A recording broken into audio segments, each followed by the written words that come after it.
The year was 1962 when a young man of 25 entered the offices of the National Radio and Electronics Company Limited at Andheri in Mumbai. 9 years later, he was the director in charge of the company, and a decade later, the chairman of Tata Industries. In 1991, he succeeded G.R.D. Tata as the chairman of the Tata Group. The youth was Ratan Tata, fresh out of Cornell University, armed with a bachelor's degree in architecture, more than ready to enter and learn as he would rise from the lowest rungs in one of India's most hallowed industrial houses. Today, Tata's contribution to India's largest conglomerate and to the nation's economy has been second to none. He was on a pedestal very few industrialists in the country were able to climb. Though he had a magic surname, young Ratan had a tough act to follow, that of his predecessor, Jamsetji Tata, Dorab Tata, and finally the iconic G.R.D. Ratan Tata took on the challenge, and by the time he retired in December 2012, Tata Group's financials spoke loud about the impact he had. During his tenure, the group revenues grew manifold, totaling over $100 billion in 2011-2012. Ratan Tata identified the opportunity which the liberalization of the Indian economy provided and began restructuring the Tata Group in 1991.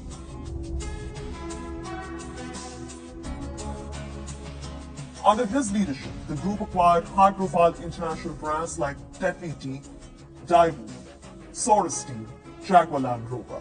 He was also the man behind Tata Nano, the company's small car project, which he hoped would give wheels to the middle class. The journey, however, was not easy and tested his mettle at every turn. First, he had to deal with the setbacks, a legacy left by his uncle, G.R.D. Tata. Lucy Moody lorded over Tata Steel. Labari Seth was the final voice at Tata Tea and Tata Chemicals. Ajit Kerkar was the force behind Indian Hotels, and Nani Palkiwala was the man behind ACC. Each considered these companies their fiefdoms and looked at Ratan Tata as another outsider they had to deal with. 6 years after taking over as the Tata Group chairman, all 4 of them resigned.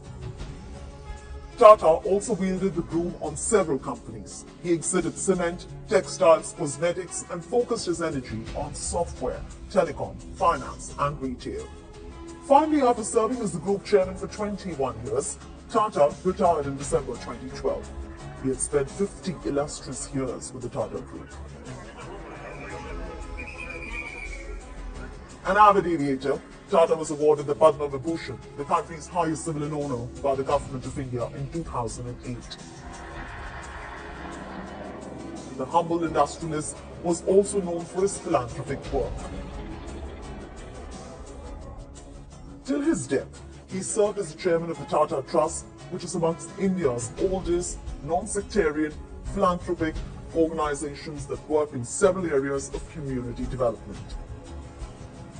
The proudest moment for him, perhaps in recent years, was bringing Air India back home to the Tata fold. And while he aimed to touch the skies, his other love was dogs. Doors of even the Bombay house were open to strays all day long.